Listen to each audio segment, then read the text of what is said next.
Jacob Shaker on Briar, taking on Kevin Brayer on Chane. Chane kind of started a little weak in this tournament, Red Zone, but has really picked up as the day has gone on. Yeah, I mean, this is a veritable battle of the Rune Blades, the 2021 special, as I'd like to call it. And that's 100% right. I think Kano was somewhat of a favorite coming into this weekend, and I don't want to say exactly that he underperformed, but he kind of underperformed. No, I think that's fair when it comes to Chane, especially when you go day 1 to day 2 conversion rates. Yeah, for sure. However, those really talented Chane players, they're making up ground on the back half of this day, including Kevin Briar. However, things are going to start off over on the Briar side. Captain's call into a little bit of snatch. Yeah, I mean, gotta love classic snatch, especially with Go Again.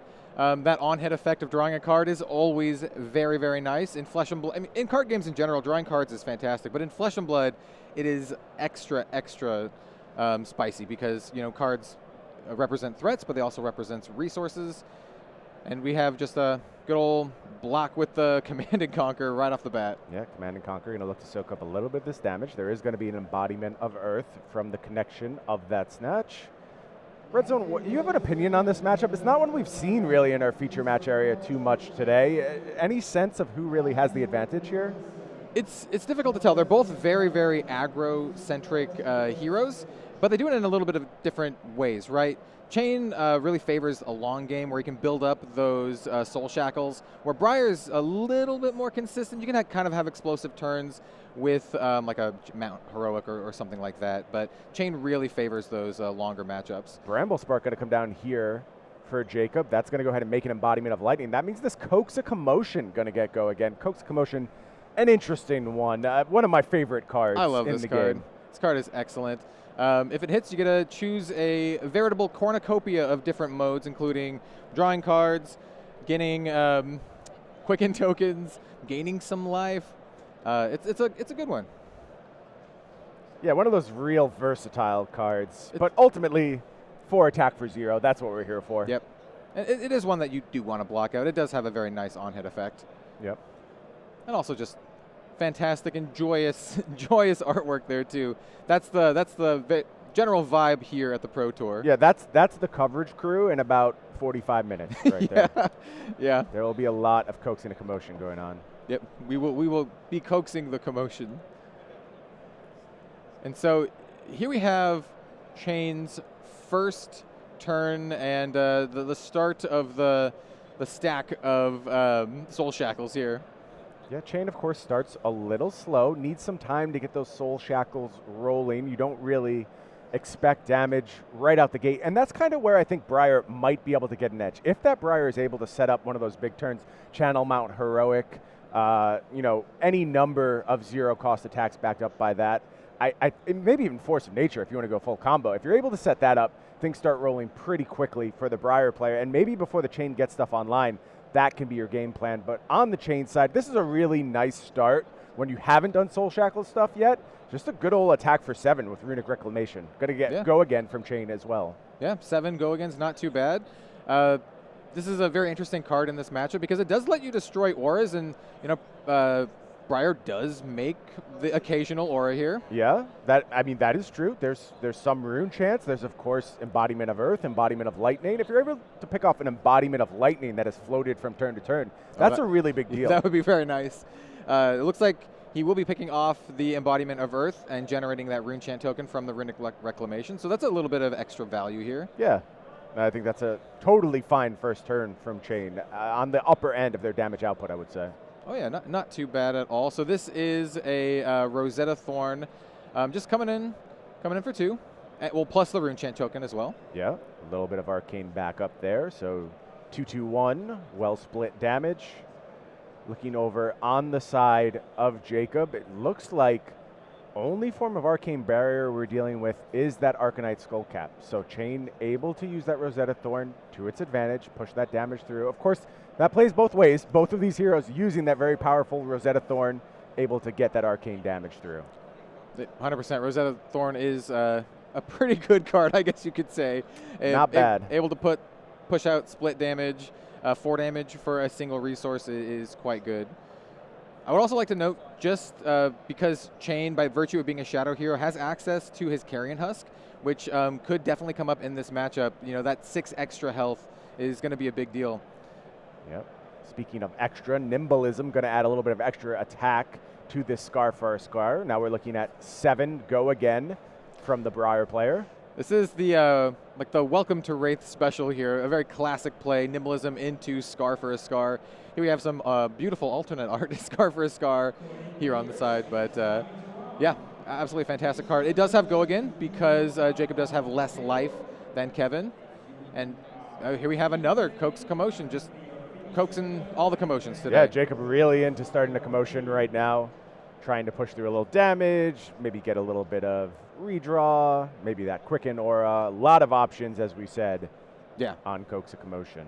Yeah, it does a lot of really nice stuff. I love that you brought up Carrion Husk, Red Zone, because that's going to be such a critical juncture in this matchup. Carrion Husk can just eat basically an entire turn from an opponent, and when you're up against a deck like Briar that is very focused on, I wouldn't say like its damage isn't consistent, but it has peaks and valleys, and particularly that peak is Channel Mount Heroic. When that comes down, if you have Carrion Husk on that turn, it can make a really big difference.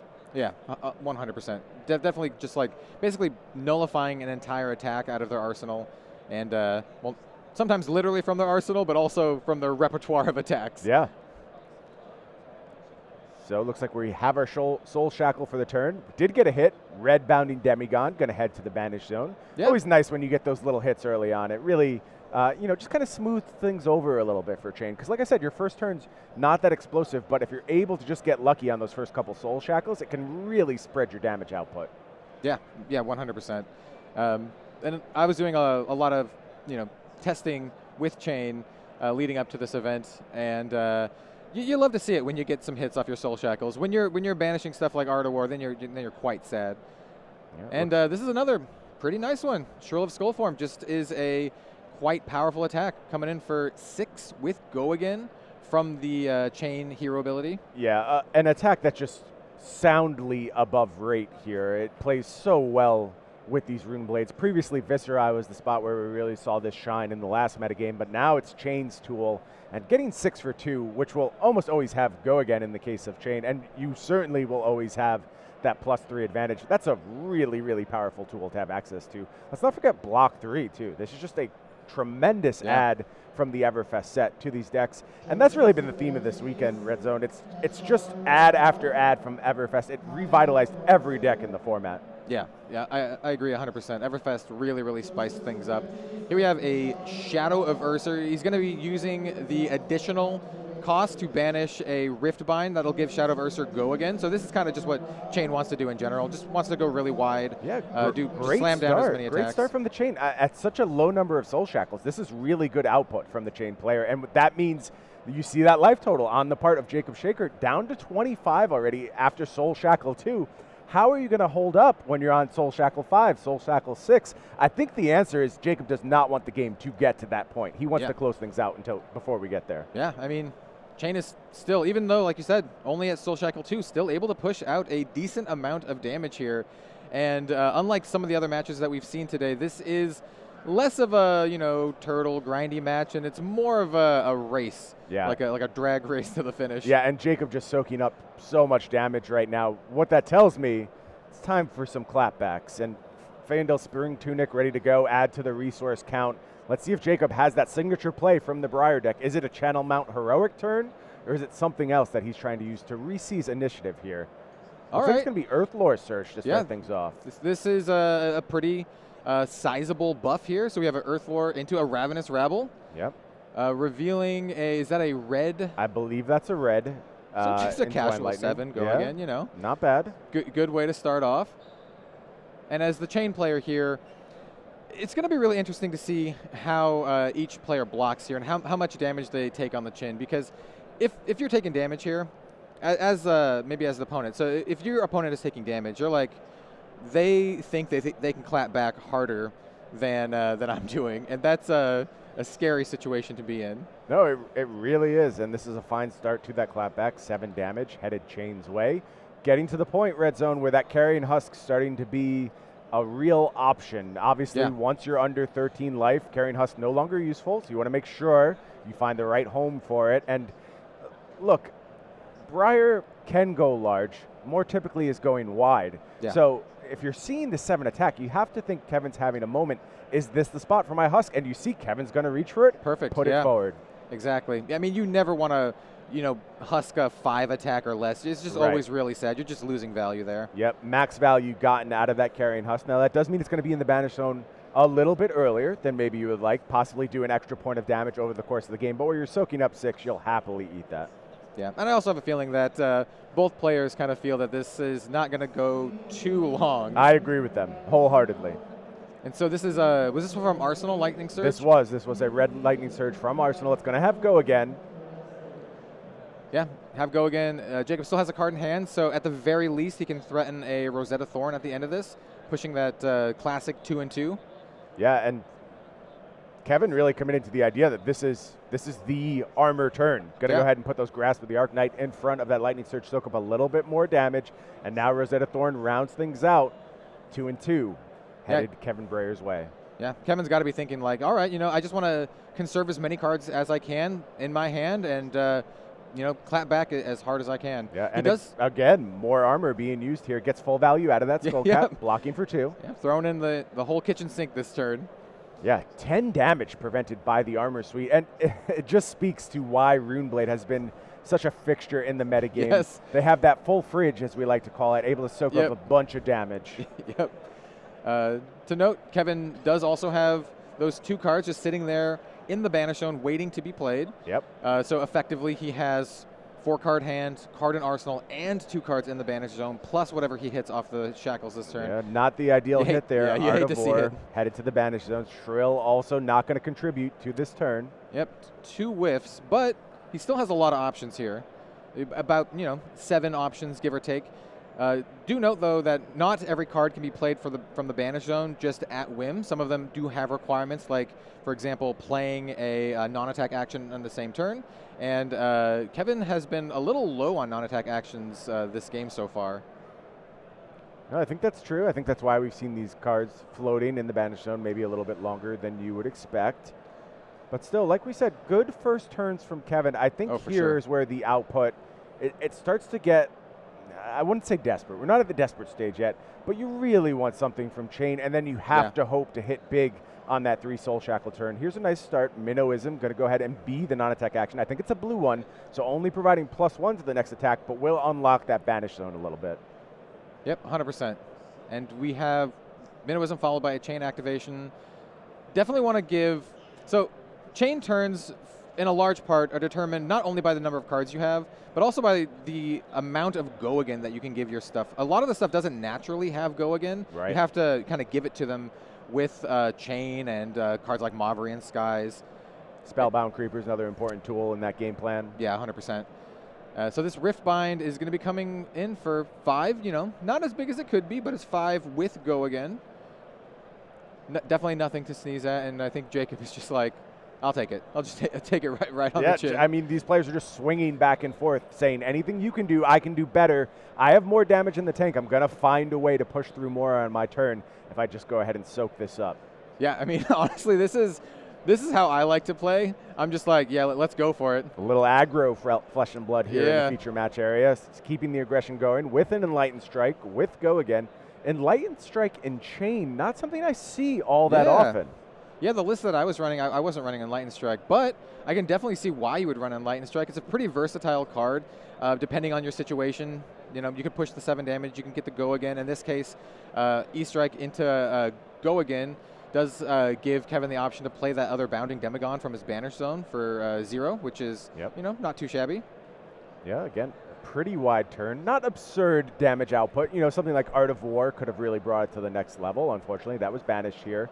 So I think Kevin's going to be pleased with this turn, but also a little uncertain because Jacob took that first hit, now debating taking the second hit. And you're saying, what does that mean for me? It looks like Jacob's trying to find a spot to get full value from this Skull Cap. That's a big part of these Runeblade mirrors. We saw this a lot in the Briar era so much was determined by who better maximized their Arcanite Skullcap. And we talked about no Arcane Barrier for those Rosetta Thorns. Well, Skullcap can be an exception to that, and they can block that Arcane damage if they have to. Yeah, 100%. I mean, if you have less life than your opponent, Skullcap does have Arcane Barrier 3, which is a good chunk.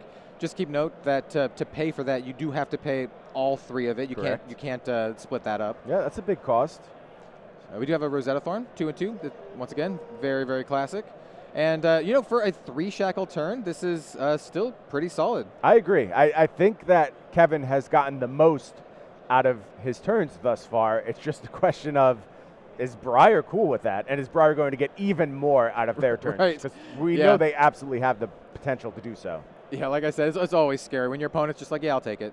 Like, you're like, all right, well, what do you have? Yeah, 5-card hand down to 11 is Jacob Shaker, and you got to expect some fireworks here. Yeah.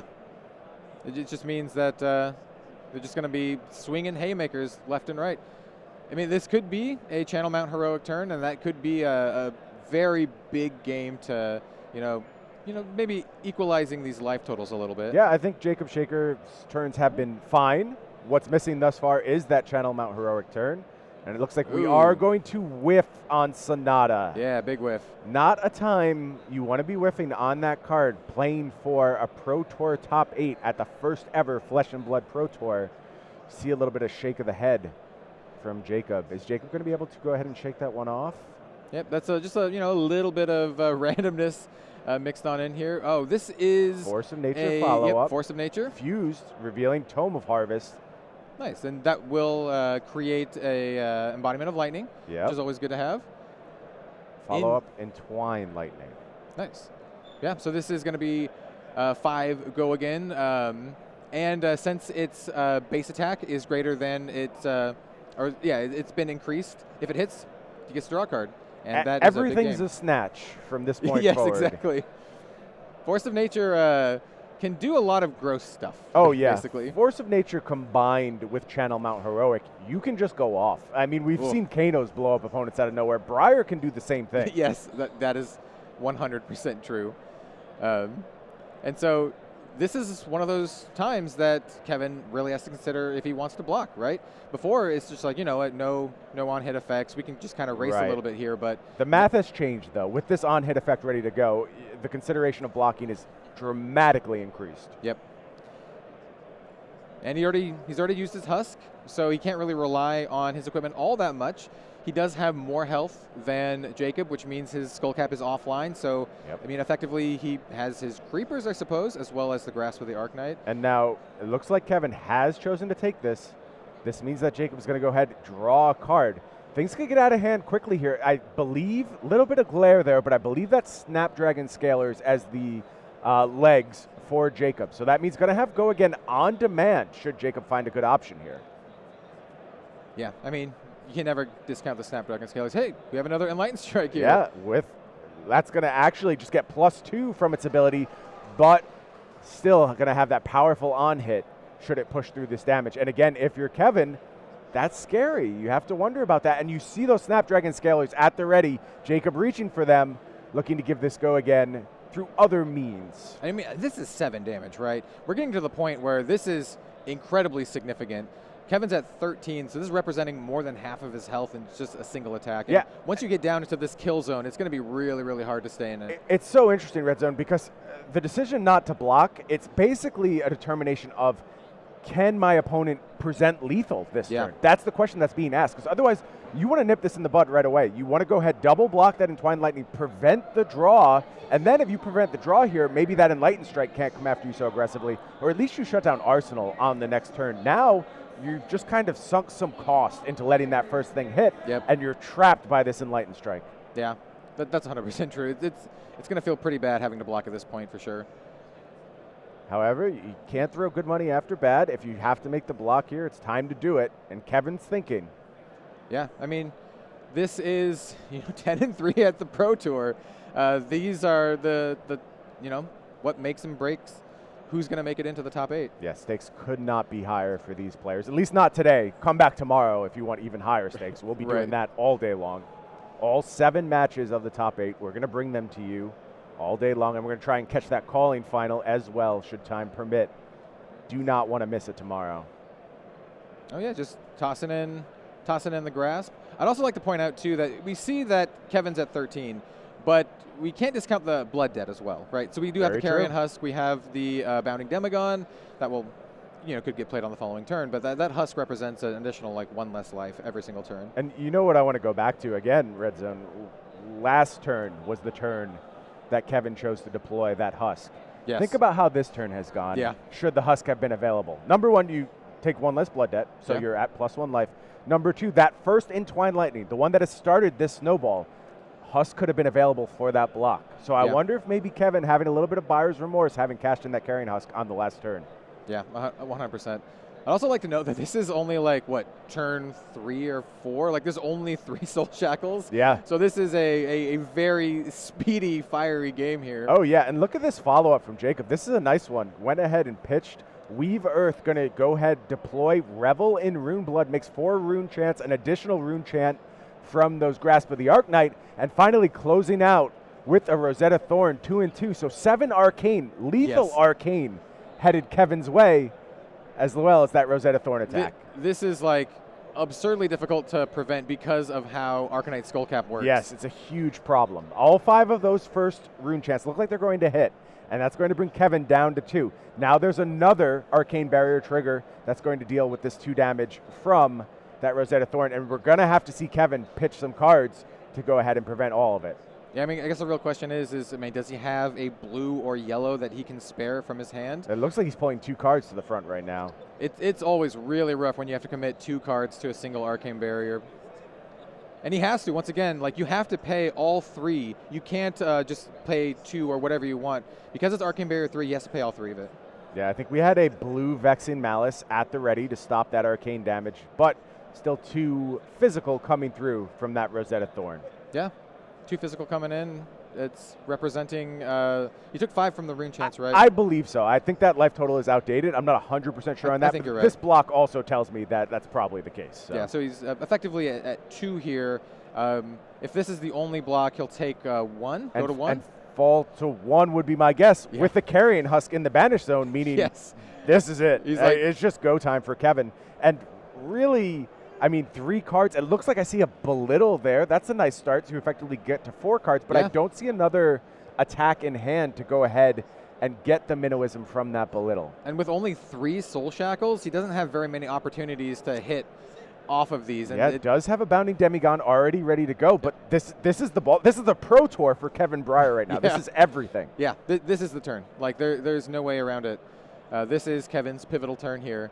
With his opponent at 11, can he do it? It's not unheard of. Like, Chane can pull it out, and that's this a is good start. Big hit. Another hit, Bounding Demagon. All right, so two solid hits. Okay. These are 2 solid hits. What can Kevin put together here with his Pro Tour life on the line, trying to find a way to squeak into the top 8? That's just reminding him, hey, that card's going on the bottom of the deck. These 2 Bounding Demogons, they can be played from the Banner Zone, but you have to play a non-attack first, and I do believe we have some of those in hand. Yeah, I think there's a Mauve Skies in hand for Kevin. Good call, definitely. So that'll go ahead and meet that requirement. I think the hand is Belittle, Minnowism, Mauve Skies. So it's not a perfect hand that you really wish that Belittle could do something else. You want it to add to the damage output here. Not quite going to get the job done. We'll have to see how wide Kevin can get here. That's always the question. Can he use those chain abilities? Can he use Spellbound Creepers? A million different things to go ahead and push some extra damage through here. And Jacob is just on survival mode, right? He just has to not die this turn. That's it. Everything Jacob has will be committed to defense here. Whatever he can throw in front of us. And the options are good. There is a Spring Tunic ready to block. There is a Grasp of the Arknight with full block left on it, and that's going to be important as well for Kevin. You don't want that Grasp to get involved in the combat chain twice. You really want to do this in one combat chain so Jacob doesn't have the opportunity to reset.